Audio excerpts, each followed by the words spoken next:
Today, let us understand the concept of how to interpret fractions in the mathematics. After this session, you will be able to generate fractions based on the problem given in mathematics very easily. So let's get into in depth about the core concept. First, we will start with the definition. The definition says it is a result of sub-elements category in a group. I'll repeat once again. It is the result of sub-elements category inside a group. Let me interpret this statement into three categories, into three divisions. Let me divide. The first one is group. The group is generic word, which means it is a collection of parts, collection of some items. Example, classroom, group of students, box, group of parts, several parts inside it. So that is the group. The second interpretation meaning here is the sub-elements. How many total number of sub-elements exist in the box, in the group, in the room, whatever. So how many parts, how many total number of parts? Total number of parts is a very, very important point here. This is the second point. Third is the categories.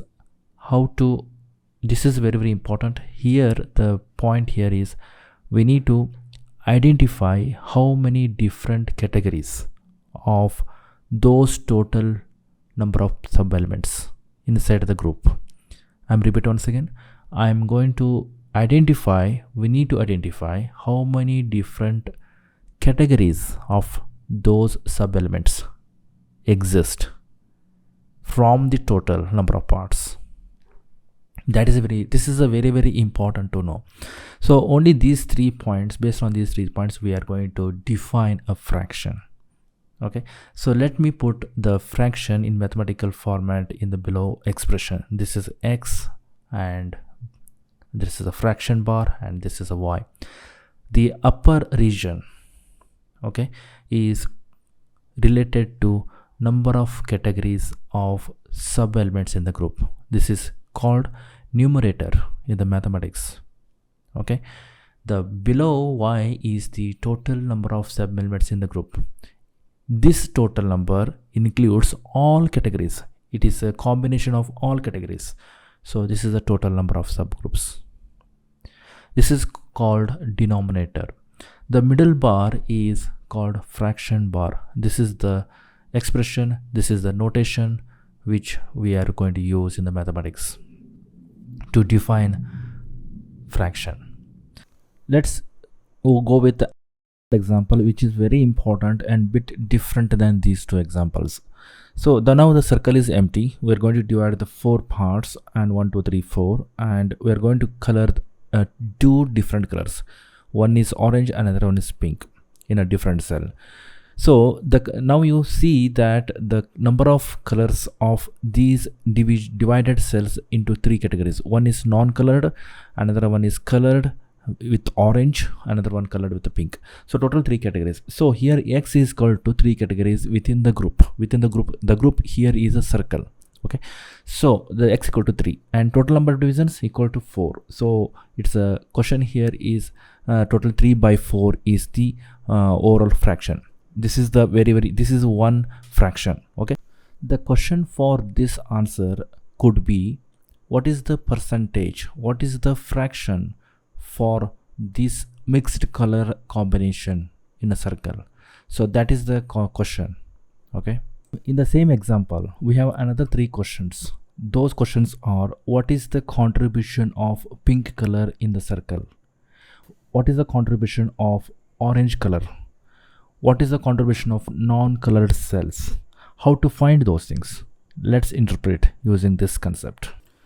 Let's see the orange only one color. So hence it is the category of color is only 1. Hence x equal to 1 and divided by y equal to number of divided parts, that is 4. So it's 1 by 4 with respect to orange. So it means 25% of the coverage is only the orange. Now let's see the pink color. Pink color is only one part in the circle, and that is x equal to only one color pink. Then total number of parts are 4. Once again it is a 1 by 4. Now we are going to find the percentage or share or contribution of non-colored parts in the circle. So here you will see the 1 is non-colored, 3 also non-colored. So how many are there? Totally 2 parts are non-colored. So x becomes a 2 and y is always 4 because it's total number of parts. So 2 by 4 equals to once again a 1 of 2 and it's a 50%. So the non-colored space is covered almost 50% of space in a circle. So that's how the calculation is made. Let's take one example. Circle. This is a circle. Okay. And here you see empty. Let me divide circle into 4 parts. Now analyze here. How many parts, how many different number of parts in this? Totally 4. Let me name it. 1, 2, 3, 4.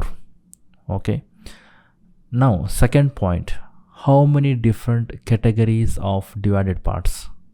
Different categories. The point here is different categories. All are same size, all are same color, no different categories, only single category, only one category of individual pieces of parts. So I'm going to define it as only one. Let me put it on the expression x by y. X is the number of categories. How many categories? Only one. Y is the total number of sub parts, that is 4. So this is 1 by 4. Let me take one more example, bit more simpler to understand. The same circle is empty and going to divide the 4 parts. I'm going to fill a color, same color in 2 divided parts. So analyze here. Let's find the total number of parts. 1, 2, 3, 4. Okay, 4 number of parts. Here the division is going to be categorized into two parts. One is colored and another is non-colored.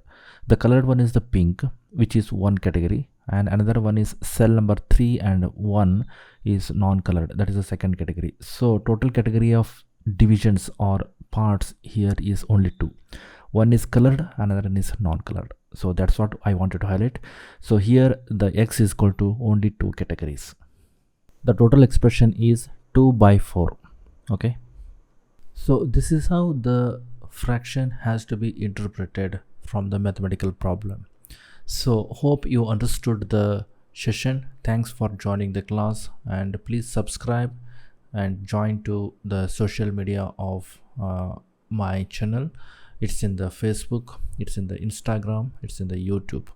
So just go with the search Educate to Grow. You will find a channel in the YouTube. So I'm requesting to subscribe, comment. If you feel anything new you want to understand the concept, and if you feel anything about this session, please comment it below. I'll try to answer for that. Okay, thank you very much once again. See you in the next class.